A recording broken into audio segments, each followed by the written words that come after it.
Assalamualaikum warahmatullahi wabarakatuh. Nama saya Muhammad Adham bin Zakaria. Hari ini saya ingin mengulas sebuah artikel yang bertajuk Kepuasan Kerja dan Burnout Guru Pendidikan Jasmani di Daerah Langkawi yang ditulis oleh Nur Hamizah binti Zainuddin, Tajul Arifin bin Muhammad pada tahun 2021 dalam Malaysian Journal of Social Science and Humanities, volume ke-6, isu ke-5. Seterusnya kita masuk kepada research design ataupun reka bentuk kajian. Kajian ini merupakan kajian yang berbentuk kuantitatif dengan menggunakan kaedah tinjauan dan borang soal selidik dipilih sebagai instrumen kajian. Responden terdiri daripada guru-guru yang mengajar mata pelajaran pendidikan jasmani bagi sekolah rendah dan sekolah menengah di daerah Langkawi. Terdapat dua pemboleh ubah dalam kajian ini, iaitu pemboleh ubah tidak bersandar dan pemboleh ubah bersandar. Pemboleh ubah tidak bersandar ialah kepuasan kerja, manakala burnout guru berfungsi sebagai pemboleh ubah bersandar. Soal selidik dalam kajian ini terbahagi kepada tiga bahagian, iaitu bahagian A, demografi responden, bahagian B, soal selidik Job Descriptive Index JDI, dan bahagian C, soal selidik Masalah Burnout Inventory MBI. Proses pemilihan dilakukan secara rawak bagi mengelakkan bias dan jumlah responden adalah seramai 101 orang daripada jumlah populasi yang sebenar, iaitu 130 orang, berpandukan jadual Critchley and Morgan. Dalam kajian ini, penyelidik menggunakan dua teori, iaitu teori dua faktor Heisenberg yang diperkenalkan oleh Friedrich Heisenberg pada tahun 1959 dan teori Conversion of Resource COR yang diperkenalkan oleh Dr. Stephen E. Hobsbawm pada tahun 1859. Teori yang digunakan untuk kepuasan kerja dalam kajian ini ialah teori dua faktor Heisenberg. Teori ini telah diperkenalkan oleh ahli psikologi dari Amerika Syarikat, iaitu Frederick Evan Heisenberg. Beliau menyatakan bahawa terdapat beberapa faktor yang mempengaruhi kepuasan kerja di tempat kerja. Menurut Heisenberg, dalam kajian Ishaq 2015, dua jenis faktor yang dikenal pasti ialah faktor luar, iaitu hygiene factor, dan faktor penyebab kepuasan, iaitu motivator factor. Menurut Afandi 2014, kepuasan kerja berkait secara langsung dengan teori motivasi kerana setiap individu memerlukan dorongan atau sokongan untuk mencapai sesuatu matlamat atau kejayaan yang diingini.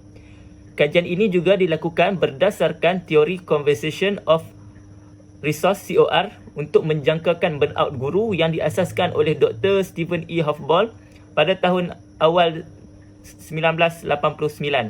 Berdasarkan teori tersebut, seseorang individu mengalami tekanan disebabkan oleh keadaan mental yang mendapat amaran dari badan bahawa beberapa faktor negatif akan berlaku disebabkan oleh kehilangan sumber tenaga dan badan tidak mampu untuk menggantikan sumber tenaga yang hilang tersebut dengan sumber baru. Oleh itu, individu tersebut akan merasa tertekan hingga menyebabkan diri mengalami burnout. Selaras dengan kajian-kajian dalam sorotan-sorotan lepas, pengkaji berpendapat ataupun penyelidik berpendapat bahawa terdapat hubungan yang signifikan antara kepuasan kerja terhadap burnout guru. Bagi dapatan kajian perbincangan, hasil analisis korelasi sperma mendapati bahawa terdapat hubungan negatif yang lemah dan signifikan antara tahap kepuasan kerja dan tahap burnout bagi subskala keletihan emosi dan depersonalisasi. Penyelidik mendapati bahawa semakin tinggi tahap kepuasan kerja guru, maka semakin rendahlah tahap burnout guru bagi subskala keletihan emosi dan depersonalisasi.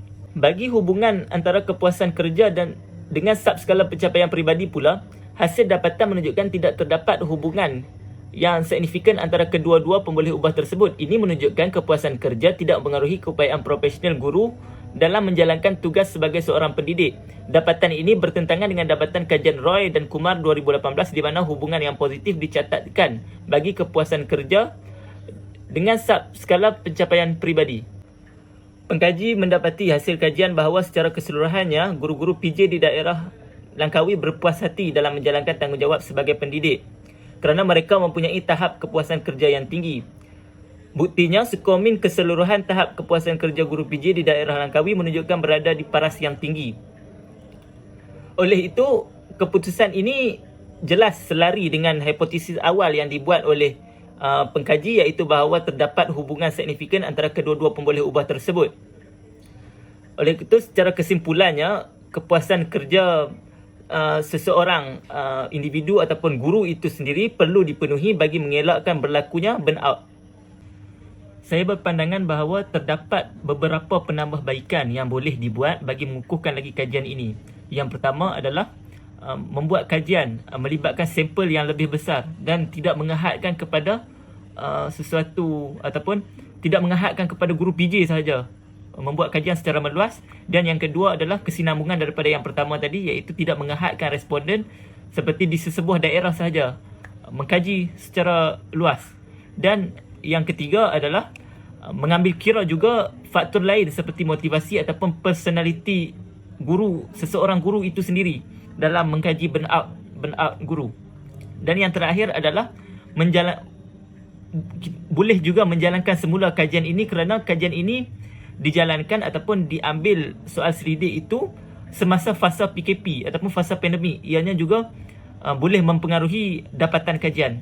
Sekian, terima kasih.